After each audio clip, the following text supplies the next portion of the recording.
cela qu'il est Dieu. Alléluia. Et je pense que vous avez compris comme moi que pendant que nous étions adorés, l'Éternel s'est vraiment manifesté en ce lieu. Que son nom soit glorifié. Reçois ce qu'il a prévu pour toi. Reçois ce qu'il t'a donné.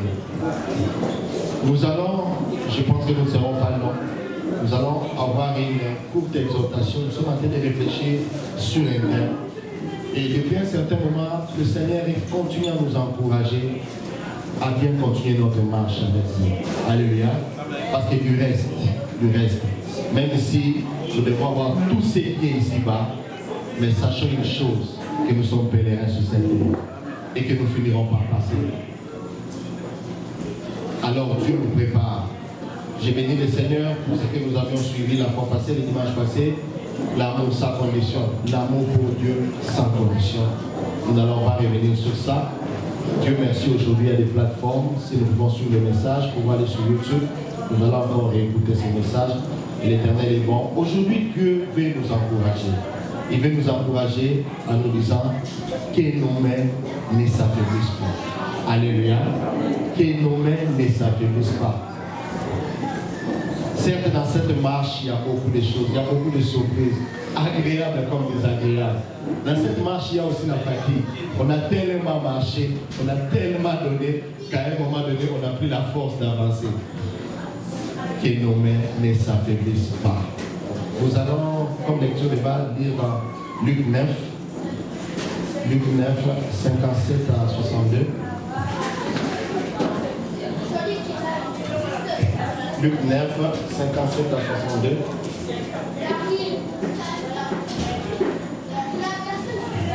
Nous allons lire au nom de Jésus-Christ. Pendant qu'ils étaient en chemin, un homme lui dit, Seigneur, je te suivrai partout où tu iras. Jésus lui répondit, les renards ont des tanières et les oiseaux du ciel ont des nids. Mais le Fils de l'homme n'a pas un lieu où il puisse reposer sa tête. Il dit à un autre, suis-moi. Et il répondit, Seigneur, permets-moi d'aller d'abord ensevelir mon Père. Mais Jésus lui dit, laisse les morts ensevelir leurs morts. Et toi, va annoncer le royaume de Dieu. Un autre dit, je te suivrai, Seigneur, mais permets-moi d'aller d'abord prendre congé de ceux de ma maison. Jésus lui répondit, quiconque met la main à la charrue et regarde en arrière n'est pas propre au royaume de Dieu. Amen. Amen. La deuxième lecture, c'est dans Exode 17, 8 à 13, rapidement.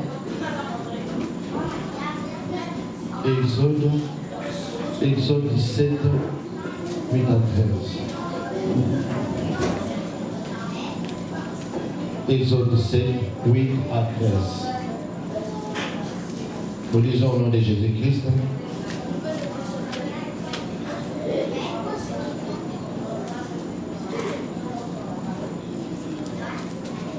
Amalek vint combattre Israël à Rephidim. Alors Moïse dit à Josué, choisis-nous des hommes, sors et combat Amalek demain. Choisis-nous des hommes, sors et combat Amalek.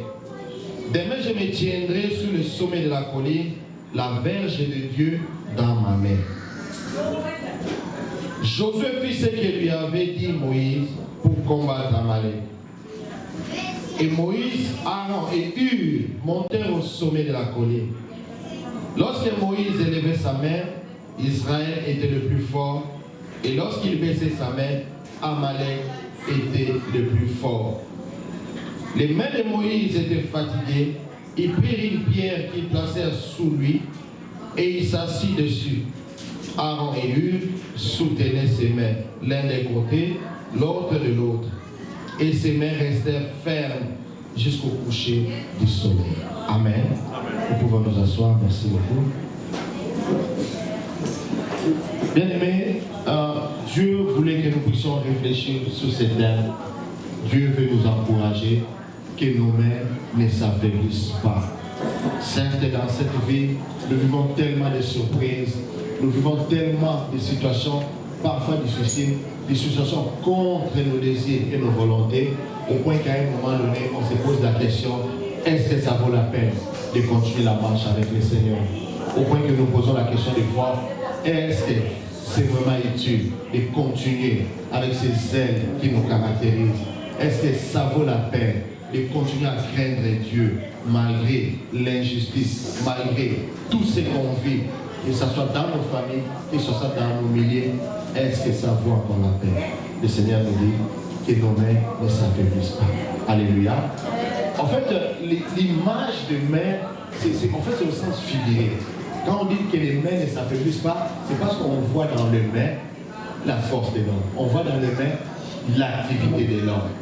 Dans l'activité de l'homme. Comme on dit, vous voyez dans Exode tout à l'heure, on a lu qu'est-ce qui s'est passé. Moïse, chaque fois, par exemple, le cas d'Amalek, quand ils ont combattu l'Amalek, Moïse est monté dans la colline. Il n'est pas allé au combat. Il a dit à Josué, il dit, va combattre.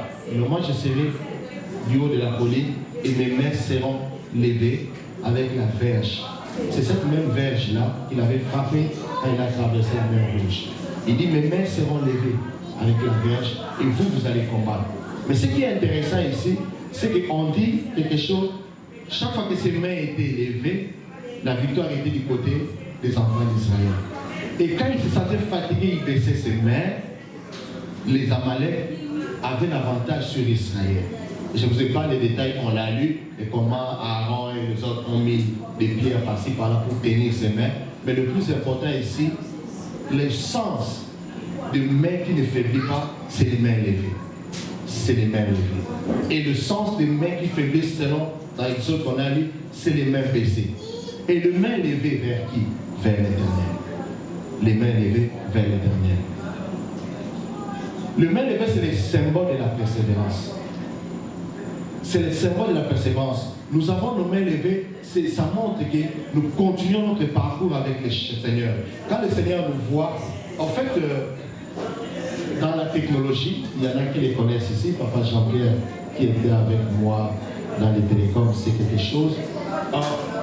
Une petite antenne peut couvrir un grand nombre de cellulaires. Et chaque fois que vous vous déplacez, cette antenne vous prend en charge au point que dès que vous quittez son rayon d'activité, vous êtes automatiquement pris en charge par une autre antenne sans que vous le sachiez. C'est un ordre qui est fait immédiatement. C'est de la même façon quand nous avons les mains levées, le signe de la persévérance c'est quoi? C'est que Dieu, quand il regarde, il nous voit toujours avec nos mains levées. Nous continuons notre marche avec nos mains levées. Alléluia. Il nous voit dans cette position. Pas physiquement que nous marchons toujours les mains levées, mais il nous voit dans son service. Il nous voit dans la communion avec lui. Quelle que soit la situation, il continue à marcher avec nous. Alléluia. Amen. Quelle que soit la situation. Et Dieu veut nous voir dans cette position. Les mains levées, comme je l'ai dit, égale persévérance dans la marche avec lui. Égale la communion avec Dieu. Égale l'intimité avec Dieu. Vous remarquez, Moïse, il comprend. Il dit non, les combats, ce n'est pas seulement la tactique des combats. Ce n'est pas seulement la force physique. Ce n'est pas seulement la force des armes. Non. Il dit non, Josué, toi tu vas utiliser ça. Ça c'est purement humain. Vas-y. Parce qu'il y a la part de l'homme. Mais moi, je vais être dans l'intimité avec ce Dieu-là. Et je sers depuis, qui m'a choisi depuis l'Égypte. C'est ce Dieu-là qui va faire sa part dans ces combats-là. Et il avait les mains levées pour montrer sa dépendance à Dieu. Il dit, Seigneur, nous dépendons de toi. Alléluia. Il y avait des combats.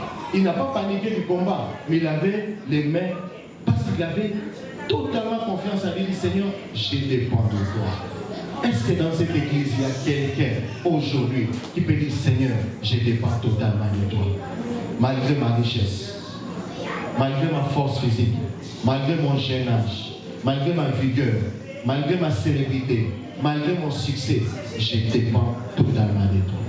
C'est ce que Moïse a fait. Et c'est ça le sens de main levée. Dépendre totalement de Dieu. Et dépendre totalement de Dieu veut dire pas seulement déclarer, mais vivre cette dépendance. Vivre cette dépendance. Tu ne fais prendre aucune initiative sans consulter Dieu. C'est vrai que des fois ça devient, des fois c'est compliqué de dire, mais si je consulte Dieu, Dieu ne le voit pas. Je vais prier, je dis Seigneur, je vais faire ça, qu'est-ce que tu dis? Mais comment je saurai que Dieu me répond? Donc Dieu répond. Il répond. Il va utiliser tous les moyens qu'il faut. Si vraiment tu dépends de lui, il va te répondre. Si ce n'est pas te parler par une voix audible, par le songe, il va même utiliser quelqu'un qui va passer chez toi en cas de visite et il te raconte une histoire et puis il passe. Et Dieu te dit, cette histoire-là, tu es dedans et tu as déjà ta réponse. Mais le plus important, c'est dépendre de Dieu, l'aimer les Dieu. Alléluia. Par contre, nous voyons les mains baissées.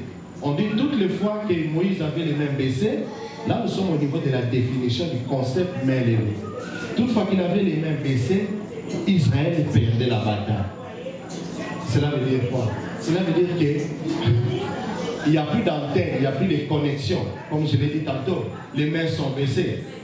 Alléluia. Les mains sont baissées. L'homme reste maintenant homme. Il n'est plus homme Dieu, mais il reste maintenant homme. Qu'est-ce qui arrive? L'homme fait ce qu'il veut. L'homme devient indépendant de Dieu. Il marche selon ses ambitions, selon ses désirs. Vous savez, des fois, nos ambitions et désirs ne sont pas toujours mauvais. Ils ne sont pas toujours mauvais. On peut avoir des ambitions, des désirs nobles aux yeux de Dieu. Nobles. Mais est-ce que c'est ce que Dieu veut en ce moment-là? Alléluia. La Bible dit, Israël, en quittant l'Égypte, il pouvait faire juste quelques jours et arriver à Canaan, à la terre promise.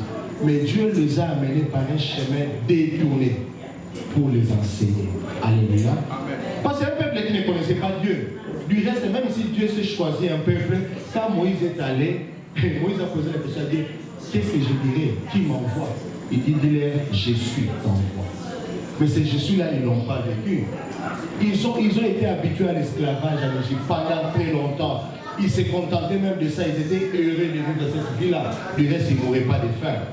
Ils étaient dans la servitude. Et quand Dieu a décidé de les sortir de l'Égypte, Dieu les a conduits par un chemin qu'il voulait lui-même pour les instruire. Bien aimés, cette indépendance t'éloigne de Dieu. Et cette indépendance baisse tes mains. Et ça te fait rater beaucoup de choses. Parce que Dieu te fait passer par un chemin que tu penses être long, mais ce chemin-là, c'est pour ton bien, c'est pour ton enseignement, c'est pour ton instruction. Alléluia. Si Dieu trouvait qu'aujourd'hui, il ne peut pas me donner des millions, parce que je vais perdre la tête, il ne va pas me donner des millions. Il va me donner ma mesure à moi, pour que je continue ma marche avec lui. Alléluia. Donc, le main levé, les mains baissées, c'est le symbole de l'abandon de Dieu. L'indépendance personnelle. Quelqu'un devient père, il prend ses initiatives, il prend ses décisions, il fait ce qu'il veut, l'abandon de Dieu. La recherche de ses propres intérêts. L'homme tout devient centré autour de lui-même. Pendant qu'on a vu dans le main levé, tout est centré autour de Dieu. L'homme est dépendant de Dieu. Pour tout ce qu'il fait, pour tout, il se soucie des choses de Dieu. Mais dans le même verset, nous voyons l'homme, il ne cherche plus ses intérêts à lui. Il ne cherche plus son bien-être. Il ne cherche pas le bien-être de l'œuvre de Dieu. Il ne cherche pas l'épanouissement de l'œuvre de Dieu. Alléluia. Amen. Et après, nous avons lu dans Luc 57 à 62, là nous allons voir 3 traits. Parce que aussi Jésus-Christ présente 3 tableaux.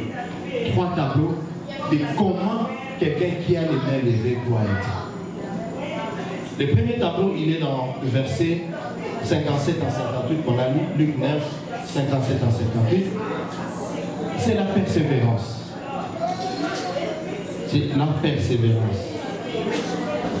Nous allons rentrer dans la lecture. Luc 9.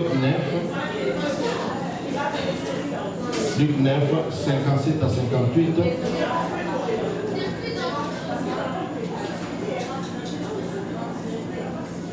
Excusez-moi.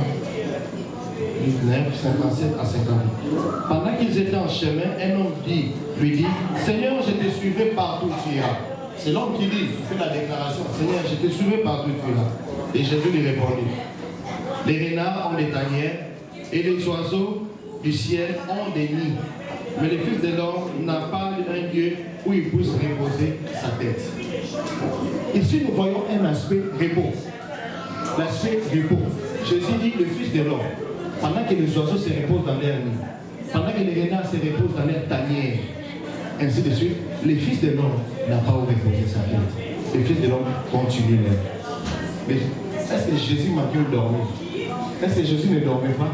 Il dormait, sûrement il dormait. La Bible ne donne pas trop de détails sur comment il habitait dans son itinérance, mais il dormait, c'est normal, il était homme. Mais quand il parle, les fils de l'homme n'a pas où reposer sa tête ici, c'est par rapport à l'œuvre. C'est-à-dire que lui, il continue l'œuvre. Il ne se donne pas de repos. Bien aimé, si on veut avoir les mains qui ne s'affaiblissent pas, on doit éviter de se donner du repos dans l'œuvre de Dieu. On doit éviter de se donner du repos dans sa vie chrétienne. Dans la vie chrétienne, il n'y a pas de temps mort. Quand tu donnes un temps mort, le diable va profiter de ce temps mort-là pour occuper l'espace. Alléluia. Quand je parle de temps mort ici, je ne dis pas seulement le fait de venir à l'église. Non. La vie chrétienne, c'est une vie qui se vit à tout moment et à chaque instant. Et quel que soit le lieu où on se trouve. Et dans cette vie-là, il n'y a pas de temps mort. C'est comme ça que Jésus, comprenant que c'est lui qui lui disait, maître, je te suivais partout, il était tellement émerveillé de voir Jésus faire des miracles, il était tellement émerveillé du leadership de Jésus, il s'est précipité, ah maître, je vais te suivre partout. Jésus a compris que c'était juste une déclaration des lèvres sous le coup de l'émotion. Il lui dit, mais sache une chose, dans ces chemins-là, le Fils de l'homme n'a pas reposé la tête. C'est-à-dire, pendant que tu me suis, prépare-toi à ce qu'il n'y ait pas de temps mort dans ton chemin avec le Seigneur. Bien aimé, il n'y a pas pire des choses que de commencer avec Dieu et l'abandonner en chemin. Il n'y a pas pire des choses que ça. Il n'y a pas pire des choses que ça. Nous devons continuer à marcher avec Dieu. Refuser de nous donner du repos. Refuser de donner du temps mort. Si tu vois que tu avais l'habitude de lire la Bible, même un seul verset par jour, tu commences à faire cette habitude, rentre vite dans la prière, Seigneur, donne-moi la force. Reviens dans cette attitude-là. Parce que c'est comme ça que le diable étouffe les choses que tu as déposées en nous. Il étouffe. Il te donne des occupations. Il te montre, regarde, tu as des occupations, c'est normal que tu te reposes. C'est normal que tu dors. Tu as beaucoup travaillé. Tu vas faire ça après. Et quand il te dit après, quand tu vas te réveiller, tu penses, non, regarde, avant de faire ça, il y a une série que tu aimes. Regarde, la série est déjà dans la télé. Si tu ne regardes pas maintenant, tu n'auras même plus le temps de regarder parce que demain tu vas encore aller travailler. Donc, tu ne vois pas que tu es trop stressé. Regarde un peu la télé pour te déstresser. C'est pas ça, c'est bien, pour enlever le stress. Et nous entrons dans ce jeu.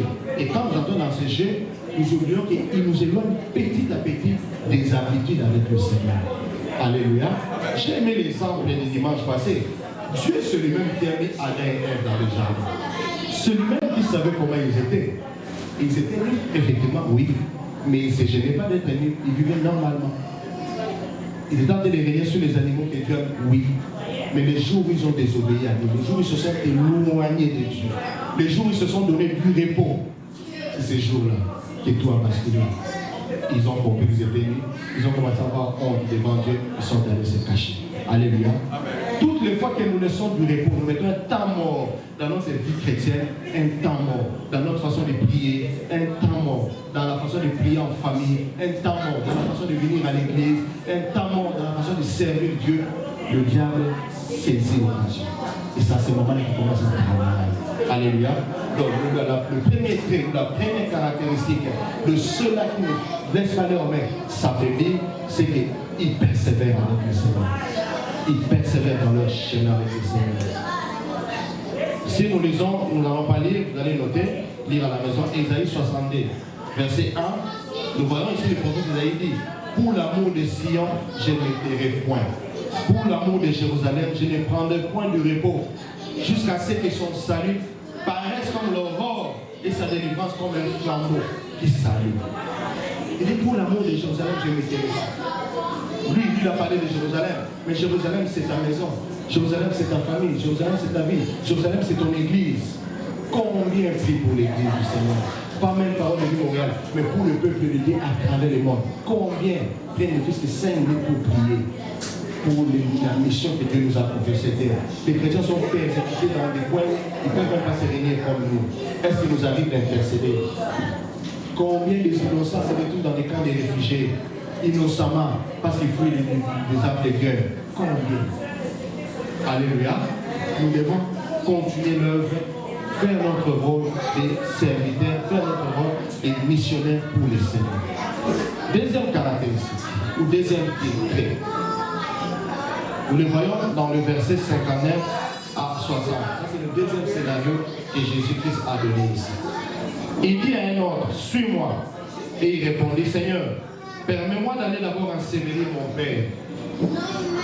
Mais Jésus lui dit, laisse les morts ensevelir leurs morts. Et toi, va annoncer le royaume de Dieu. Celui-là, sûrement, il a été éprouvé. Il a perdu son père et il croit Jésus. Jésus dit, suis-moi. Il dit, non, je suis d'accord, mais attends juste un moment que j'aille enterrer d'abord mon père. Ce qui est tout à fait normal. Je n'ai jamais compris la réaction de Jésus ici. Mais bien aimé, Dieu est Dieu. Ce que Dieu a voulu, Jésus a voulu montrer ici, c'est quoi? C'est que quand il nous appelle, on doit se mettre à son service sans délai. Tu vois Moïse dit à Josué, il dit, va combattre. Immédiatement, moi je vais monter à la colline. Nous faisons deux chemins. Toi tu vas combattre, moi je monte. Moïse n'a pas dit, bon moi j'attends, commencez votre combat, je sais que Dieu est au contrôle. À un moment je vais monter et ça sera fini. Il est allé immédiatement. Se mettre au service du Seigneur sans délai. Oui, Jésus avait compris qu'il devait enterrer son père. Jésus avait compris. Mais Jésus voulait seulement nous transmettre un message, c'est que quand il y a la paix, il n'y a pas de délai. On ne donne pas de délai à Dieu. Qu'est-ce qui nous prouve que demain, ça sera mieux qu'aujourd'hui, pendant que Dieu nous appelle? Alléluia. Qu'est-ce qui prouve que demain, ça sera mieux qu'aujourd'hui, dans ta position où tu es, pendant que Dieu t'appelle, pendant que Dieu te parle? Qu'est-ce qui prouve que tu auras le temps, plus que tu as maintenant? Qu'est-ce qui prouve qu'aujourd'hui tu es trop occupé, demain tu seras libre? Rien du tout. Parce que chaque jour a ses pères. N'est-ce pas qu'il est dit, chaque jour suffit sa paix? C'est-à-dire, le jour, nous y allons. Mais n'oubliez pas aussi, peut-être aujourd'hui tu as encore cette force de bouger, de crier. Mais avec le poids de l'âge, demain tu ne pourras même plus crier, tu ne pourras même plus courir, marcher de longues distances pour l'évangélisation. Peut-être pas se tenir comme ça. Je voyais encore l'un de nos patriarches dans la foi. Si je ne me trompe pas, je pense que je ne me suis pas trompé. Tel Osborne, qui est déjà décédé, je pense que je me trompe. Avant sa mort, il commençait à prêcher sur une civière. Il était assis comme ça, il ne pouvait plus tenir. Et c'est des grands missionnaires de l'œuvre du Seigneur. Vous voyez, même le poids de l'âge peut faire en sorte que nous ne serons plus en mesure de faire ce que Dieu attend de nous. Alléluia. Voilà pourquoi il faut racheter le temps. Voilà pourquoi il ne faut pas donner des délais à Dieu. Il veut aller enterrer son père. Jésus dit, laisse les morts ensevelir leurs morts. Quand il dit les morts ensevelir leurs morts, les premiers morts, c'est l'homme mortel. L'homme mortel, l'homme qui n'a pas compris la place de Dieu, l'homme qui vit dans le monde, dans la vie normale des péchés. Et le deuxième mort, là, quand il dit leurs morts, c'est ceux-là qui sont morts dans le corps. Alléluia. Et laissez-les enterrer leurs morts. Cela dit, toi, quand bien même tu vas faire ça, mais le plus important, le plus utile, c'est le service de Dieu. Et c'est là sans délai. Alléluia. Que le Seigneur nous aide. C'est le Seigneur nous aide quand Dieu nous parle, à écouter sa voix et à réagir. Bien aimé, ça ne sera jamais facile. Je peux vous l'avouer. Ça ne sera jamais facile. Si je vous l'ai dit, parce que j'en sais quelque chose. On vit dans cet environnement. Il m'arrive de revenir du travail, je m'assois dans le fauteuil juste d'attendre l'heure de la prière pour quitter. Et puis je commence à dormir, je commence à ronfler dans le fauteuil. Et puis je me réveille et il y a une lutte dans le cœur. Tu es quand même fatigué, non? Tu as beaucoup travaillé, non? Ça me semble ici face à fait peur. Mais les autres sont là-bas, non? Ils peuvent bien faire l'affaire. Toi, profite pour te reposer. Mais des fois, tu te fais violence. Tu dis non, non, non. J'y vais quand même. Mais quand tu arrives, tu trouves que oh, ça valait la peine que je sois là. Alléluia. Ça valait la peine que je sois là. Servir Dieu sans délai. Je bénis le Seigneur parce que dans cette église, il y a des gens parfois qui se lèvent d'eux-mêmes pour chercher à servir Dieu. Bien aimé, ça c'est l'Esprit de Dieu. Continuez dans cette église. Ne l'étouffez pas, c'est l'Esprit de Dieu. Ne dites pas que non. Vous savez, Jérémie, Dieu l'appelle. Il dit, mais comment tu m'appelles? Moi je suis petit comme ça là. Je dis non, non, non. Ne dis pas que tu es petit. J'étais connu. Ma mère était conçue dans les ventres de ta mère. J'étais établi prophète. Il y a des gens que Dieu a établi des prophètes ici. Il y a des gens que Dieu a établi. Il y a quelque chose de puissant en eux. Peu importe ta position, peu importe. Les choses de Dieu, ce n'est pas question d'expérience. Les choses de Dieu, ce n'est pas question de CV. Du reste, Dieu ne cherche pas les gens expérimentés. Dieu cherche des personnes disponibles. Dieu cherche les personnes disponibles. C'est comme ça que la Bible dit, les choses cachées, il les a révélées à des gens sans valeur. À des gens sans valeur. Dieu cherche les disponibles. Et quand tu viens avec ta disponibilité, il commence à te remplir. Il te remplit et il te qualifie pour l'œuvre à laquelle il t'a appelé. Alléluia. Amen. Bien-aimés, servons le Seigneur sans délai. C'est l'un des traits qui montre que nos mains ne s'affaiblissent pas. Que Dieu soit béni pour tous ceux-là qui servent le Seigneur dans cette église et ailleurs. Et pour tous ceux-là qui ont encore ces fardeaux-là, je peux vous encourager, ne réfléchissez plus. Si vous avez entendu quelque chose de Dieu en vous, levez-vous. Levez-vous, avancer avec le Seigneur. Alléluia. Avant de passer à un autre point, vous savez, Moïse, je l'ai toujours dit, Moïse a été inscrit dans la cour royale, dans les livres du roi, comme l'héritier au trône du pharaon. Parce qu'il a été adopté officiellement comme fils, prince héritier de la sœur au premier pharaon. Donc Ramsès a grandi avec Moïse. Mais Ramsès, c'est le roi, le pharaon, qui a combattu Moïse quand il est venu prendre Israël. Ramsès, il était là, c'est quelqu'un qui a grandi comme cousin de Moïse. Cousin, parce que Moïse a été adopté.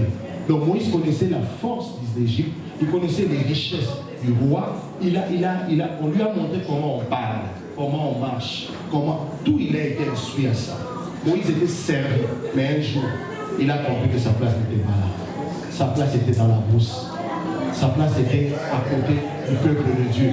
Bien aimé, ta place n'est pas dans le monde. Ta place n'est pas dans les choses que le monde nous présente. Ta place, c'est à côté de ton Créateur, en train de le servir. C'est ça ta bonne place. Je peux vous avouer.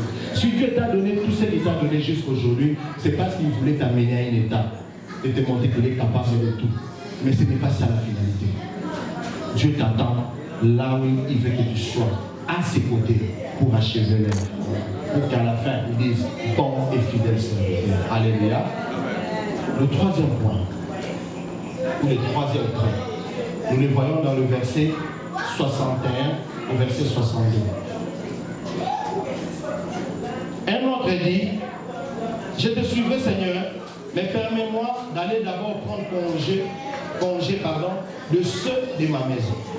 Jésus lui répondit, quiconque met la main à la charrue et regarde en arrière n'est pas propre au royaume de Dieu. C'est ça le troisième tableau. En réalité, ici, si on veut être ces chrétiens qui n'affaiblit pas ses mains, c'est qu'on doit avancer avec Jésus sans regarder en arrière. Sans regarder en arrière. L'arrière ici, ce n'est pas le fait de tourner comme ça, mais l'arrière, c'est tout notre passé glorieux. Cette passé qui nous donnait la gloire. Notre passé là, qui nous donnait de l'honneur, du pouvoir, où on se sentait dans notre ego, qu'on est tout suffisant, qu'on est puissant, qu'on a des diplômes, qu'on a une histoire, qu'on a des richesses. C'est passé. C'est passé. C'est ça l'arrière. Et Jésus dit, quand tu as déjà goûté aux choses de Dieu, quand tu as déjà mis ton pied dans le Seigneur, quand tu commences à marcher avec le Seigneur, tu ne peux plus regarder à toutes ces choses-là. C'est comme ça que Paul, une fois, tellement ça bouillonnait à lui, comme on dit, la colère sainte, hein, la colère sainte, c'est parce qu'elle existe. Paul, il s'élève devant les gens, il dit, mais vous, qu'est-ce que vous croyez, vous hein? S'il y a quelqu'un qui doit se taper la poitrine, je suis dedans. Moi, d'accord, hébreu de nature, pas hybride, hébreu. Quant à la loi, pharisien, parce que les pharisiens, ce n'était pas n'importe qui. Les pharisiens, c'était des gens instruits. Des gens, non seulement instruits, mais pour lesquels les mérites étaient reconnus. Il dit pharisien. Quant à la loi, fidèle à la loi et à la justice. C'était quelqu'un de très respecté dans la société. C'est par rapport à ça qu'il avait accès partout pour avoir les autorisations d'aller persécuter les chrétiens. Il dit, mais tous ces honneurs-là, à un moment donné, j'ai trouvé ça comme de la boue. C'est dans Philippiens 3, 7 à 8. Mais ces choses qui étaient pour moi des gains, je les ai regardées comme une perte à cause de Christ. Et même je regarde toutes ces choses comme une perte à cause de l'excellence de la connaissance de Jésus-Christ mon Seigneur, pour lesquels j'ai renoncé à tout. Et je les regarde comme de la boue afin de gagner Christ. il dit, c'est pour Christ que j'ai renoncé à tout. Il a tout abandonné. C'est ça le troisième caractéristique. Tu ne peux pas avoir les mains levées quand tu avances avec le Seigneur et tout le temps tu penses à ce que tu as déjà abandonné, à la vie des péchés, à la vie de cette liberté exagérée qui t'éloigne de Dieu, à cette vie-là mondaine. Non. Il faut se donner une discipline, avancer avec le Seigneur sans regarder en arrière. C'est comme ça qu'il dit, tu n'as pas besoin d'aller dire au revoir à ta maison. Non, c'est de la distraction. Cette distraction-là, tu n'en as pas besoin. Ce n'est pas dire que Jésus l'a empêché d'aller dire au revoir. Il voulait seulement lui montrer que quand tu t'es engagé dans les chemins de Dieu, tu dois faire le choix de qu'est-ce qui est Dieu, qu'est-ce qui est important pour toi. Et abandonner tout ce qui n'est pas important dans cette marche-là. Alléluia. Amen. Alléluia. Amen. Nous nous voyons quand on était trop jeunes. Tu as une amie, une copine. Et puis, touché par l'Esprit de Dieu, tu vas voir quelqu'un, il vient. Il dit à la copine, non, moi j'ai m'a visité, je ne veux plus cette vie-là, je donne ma vie à Jésus. Et la personne commence à pleurer. Ça, c'est le travail de l'Esprit de Dieu. Quand on est touché par l'Esprit de Dieu, quand on a décidé d'avancer avec Jésus, on ne regarde plus en arrière, on abandonne Dieu. On abandonne tout, il n'y a pas de compromission. En Dieu, c'est soit ça passe ou ça ne passe pas. Il n'y a pas de demi-mesure. C'est vrai qu'il y a toujours un temps de brisement où Dieu te fait passer par le brisement pour te montrer que oui, tu es à moi. L'Esprit lui-même va te convaincre que ça, c'est pas bon. Pour toi, là, ça ne sert plus à rien. Tu ne peux plus porter comme ça, tu peux plus faire ça. Mais j'insiste, Dieu ne veut plus te voir dans cette vie-là. Dieu ne veut plus nous voir dans cette vie-là. Alléluia.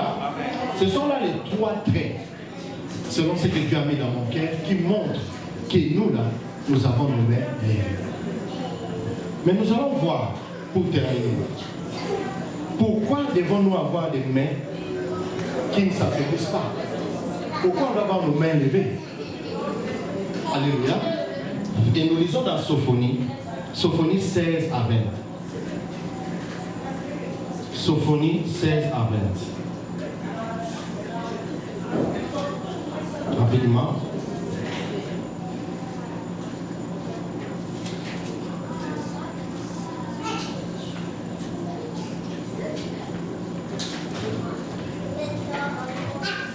Sophonie 16 à 20, je trouve que ça. Ok, on va les lire.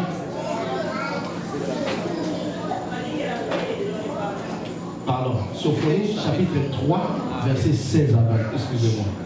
Sophonie chapitre 3, verset 16 à 20. Je vais les lire rapidement.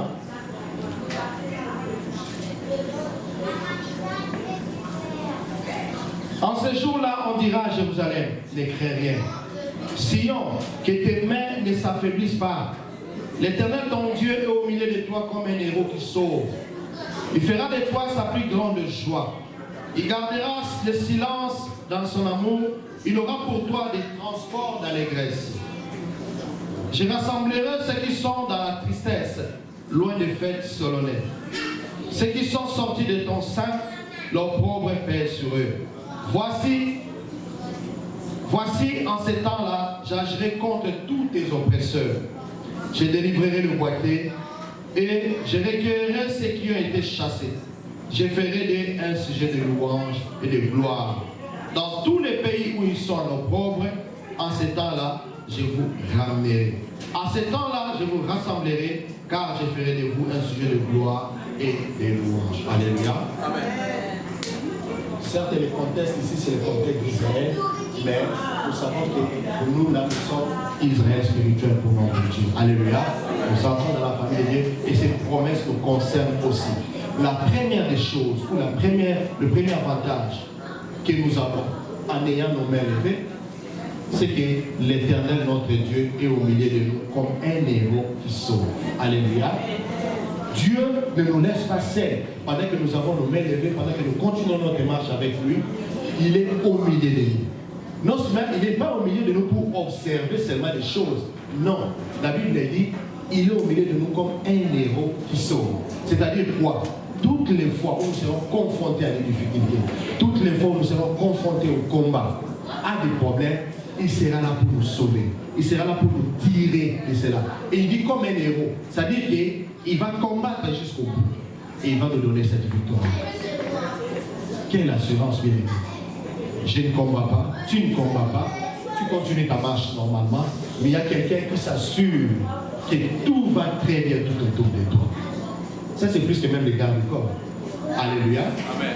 Comme disait mon pasteur, il faut au pays, il a connu un grand général au pays, un très grand, un gars qui, les ceintures de sécurité, là, il faut les compter peut-être 4, dehors, à la grille, à l'intérieur de la parcelle, devant la porte de la maison, et puis tout autour de lui au salon. Il dit que c'était quelqu'un qui, quand tu allais les rencontrer, tu devais vraiment prier pour lui, Seigneur, aide-moi à les tourner calme. Mais un jour, il est mort dans son lit, dans sa chambre, pendant que les gardes vivaient dehors. Pendant que les gardes faisaient la ronde dehors. Les gardes étaient très sûrs de veiller à leur chef. Mais le chef s'est endormi pour ne plus se réveiller.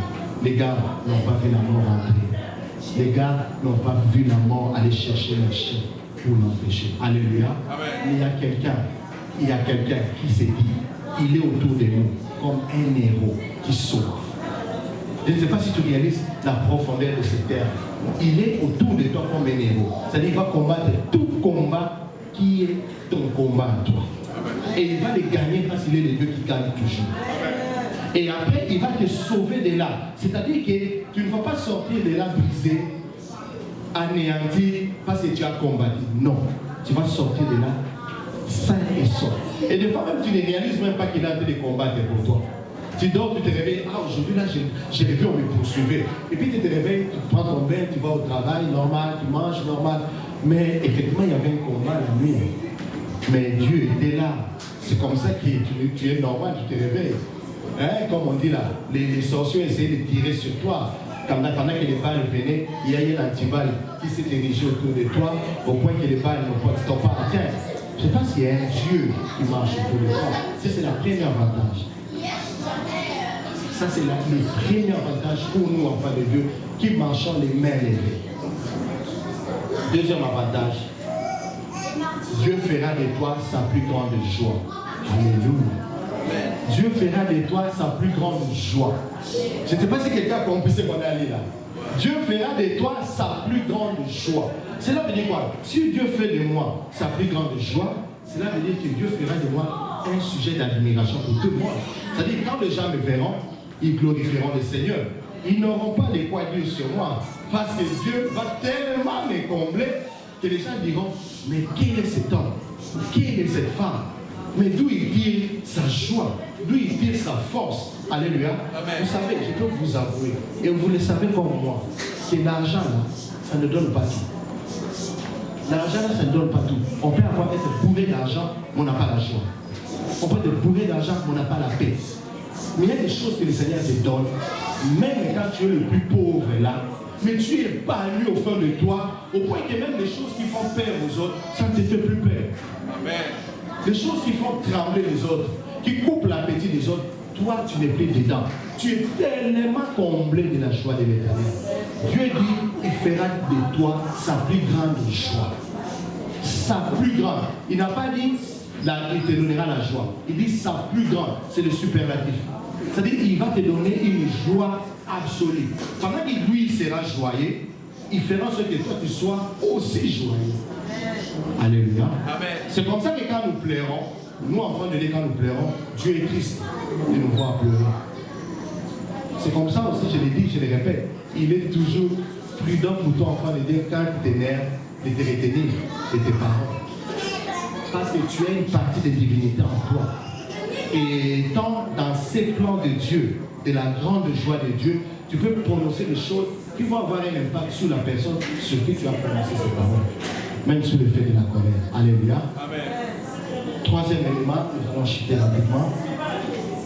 Il aura pour toi des transports d'allégresse. Vous savez, l'allégresse, c'est quoi? Christelle, tu peux nous expliquer c'est quoi l'allégresse? L'allégresse, Saint Joyce. L'allégresse, c'est une joie qui déborde. C'est une joie qui déborde, qu'on ne sait pas expliquer. L'allégresse. Et Dieu dit, il fera de nous des transports d'allégresse. C'est-à-dire que Dieu ne permettra plus à ce que la tristesse envahisse ton cœur. Il va te remplir d'allégresse. Mais comment il va le faire, moi je ne sais pas. Peut-être qu'il va permettre des choses qui vont te rendre vraiment dans cet état, qui vont te mettre dans cet état. Mais au moins il te promet qu'il fera de toi des transports d'allégresse.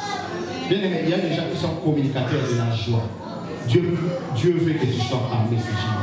C'est-à-dire, quand tu es avec quelqu'un tire la joie au travers de ce que tu déclares en toi, au travers de ce que tu vis. Quelqu'un reçoit la joie. Dieu fait de nous des transports d'allégresse.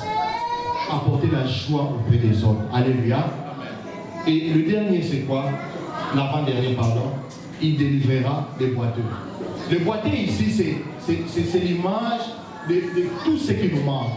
C'est l'image de la maladie, de tout ce qui est incapacité physique.